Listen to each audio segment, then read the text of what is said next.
பாஜக எம்எல்ஏக்கள் 4 பேர் இருந்தும் கொங்கு மண்டலத்திற்காக என்ன கிழித்தார்கள் என்று கொங்கு நாடு மக்கள் தேசிய கட்சியின் மாநாட்டில் பொதுச் செயலாளர் ஈஸ்வரன் கடுமையாக விமர்சித்துள்ளார்.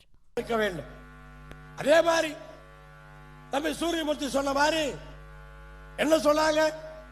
இன்னைக்கு ஒரு எம்பி ஒரு எம்எல்ஏ சட்டமன்றத்துக்கும் பாராளுமன்றத்துக்கும் போய் ஒரு எம்எல்ஏ கிளிப்பானான்னு கேட்டாங்க. டேய், கிளிக்கிறமா இல்லையா? இப்ப கிளிக்கிறமா இல்லையா?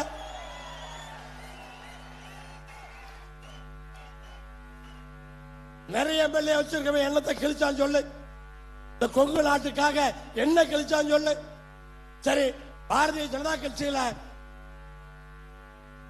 எம்எல்ஏ 4 பேர் இருக்காங்க சட்டமன்றத்தில். என்ன கிழிச்சாங்கன்னு சொல்லுங்க பாப்போம். அந்த 4 பேரும் இந்த கொங்கு நாட்டுக்கு என்ன கிழிச்சாங்க சொல்லுங்க பாப்போம்.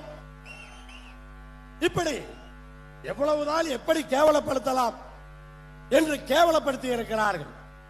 எனக்கு அதாவது ஒரு ஈஸ்வரனோட ஒரு எம்எல்ஏ நின்றக்கூடாது. செய்திகளை உள்ளது உள்ளபடி தெரிந்து கொள்ள ரெஃப்ளெக்ட் நியூஸை சப்ஸ்கிரைப் பண்ணுங்க.